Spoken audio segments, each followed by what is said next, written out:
So as I told you in my previous video that irregular verbs have no fixed pattern and cannot be formed by adding fixed character.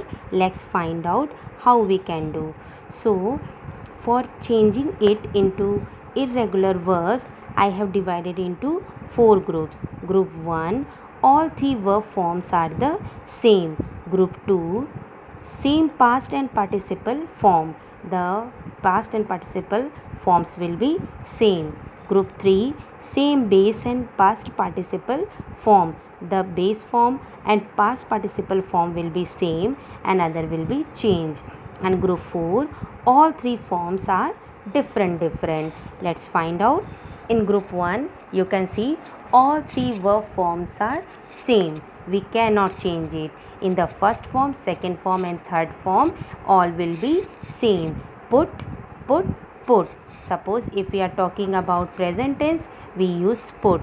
If we talk about past tense, then also we will use only put word. And for past participle also we will use only put. Just like that is another also cut and cut. We cannot say it cutted or putted. No, it is wrong word. In the past tense, when we talk about for the past tense, put will be put only and cut will be cut only. Remember this always. Okay, for the group 2, I told you the same past and past participle form will be same. As you can see, buy is another, but when change it into past and past participle form, it will become bought and bought. In both it will be same, but from present to past it will be fully changed. There is not any pattern, it can be changed. Feel, felt, when, won.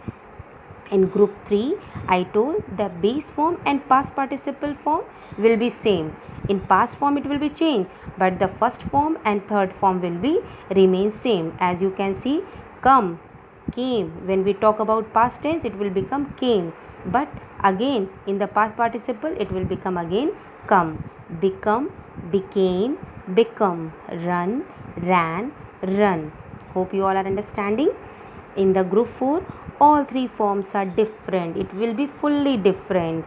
Like break, in the past it will become broke, but in past participle it will become broken, fully changed. There is not any rule or any fixed pattern. It will be fully changed. Go will become in past tense went, and in past participle gone.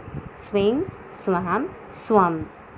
So these are the 4 groups how irregular forms will be changed. So irregular forms, there I told you before that there is not any specific way to convert base form to past and past participle form. Only the way is to memorize it. You should learn all the 3 forms of the verb properly, then only you can learn it and memorize it.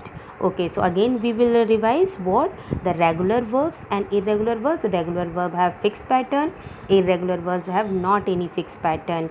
Regular verb we can add there d, ed and id, but in irregular verb we cannot be formed by adding any fixed character. Hope you all have understand properly about the regular and irregular verbs. In my next video we will do the exercise of the book. Thank you.